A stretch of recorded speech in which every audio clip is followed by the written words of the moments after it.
Bonjour à tous et bienvenue sur boursicoté.com pour cette nouvelle analyse technique du CAC 40 en clôture avec une séance qui finalement nous a réservé une bonne surprise. On partait un peu mal ce matin avec une baisse que l'on constatait donc sur l'indice. On est venu tester la zone des 7380 points, puisqu'on est venu marquer un plus bas à 7376,20. Et puis le CAC 40 est remonté en deuxième partie de séance pour revenir ici au-dessus des 7435 points. On revient sur le niveau de clôture de jeudi dernier, puisqu'à 7450,24, eh bien le CAC 40 gagne ce soir 0,4% par rapport à la clôture de la séance de vendredi. Au niveau des indicateurs techniques, ça reste toujours fragile, les histogrammes évoluent toujours dans la partie inférieure de la zone d'évolution, mais ils reprennent une course haussière, donc positive. Le RSI reste ici en zone neutre, mais toujours dans une trajectoire baissière. Et sur cette séance, je dirais, de hausse, eh bien, on observe des volumes inférieurs à la moyenne, ce qui va plutôt dans le sens d'une poursuite de la dynamique baissière. Donc au niveau de la configuration technique, pour l'instant rien ne change, on est toujours ici sur une phase de baisse et on pourra considérer que le mouvement actuel est purement technique. Au niveau du palmarès des valeurs, Airbus, je dirais qui agit un petit peu comme le contraire de Boeing qui a eu quelques soucis en bourse aujourd'hui, gagne 2,51%.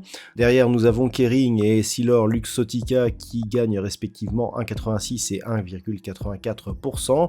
Puis nous avons Téléperformance et Pernod Ricard qui sont au-dessus des 1,5% de gains. Au niveau des plus fortes baisses, nous n'avons que 4 valeurs dans le rouge aujourd'hui. Total Energy plombe un peu l'ambiance avec une perte de 3,12%. Lorsque l'on connaît la pondération de ce titre dans l'indice, eh bien on comprend pourquoi la hausse n'a pas été plus ample. Derrière, nous avons le Grand SA, moins 0,28, Orange, moins 0,17, Eurofins Scientifique, moins 0,7. Donc on le voit, une configuration plutôt haussière. On a ici un mouvement qui reste donc sous la moyenne mobile 20 exponentielle, après ici un contact sur la bande de Bollinger inférieure. Donc c'est encore trop insuffisant pour conclure ici à une reprise du mouvement haussier.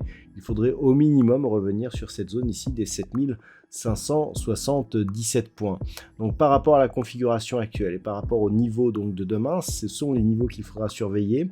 Tant que l'on reste au-dessus des 7380, on peut regarder ce que nous donne un petit peu ce rebond qui, encore une fois, je le rappelle, reste purement technique.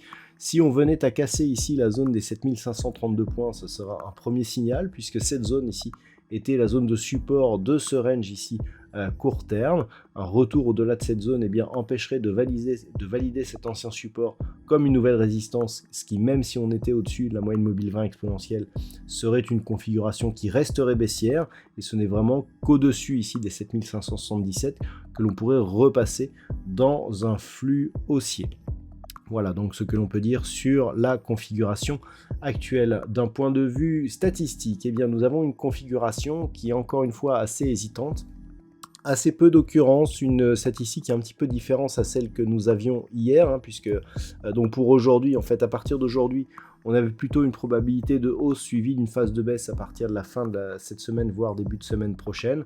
Là aujourd'hui, on a une probabilité qui est baissière pour cette semaine, en tout cas pour les prochains jours.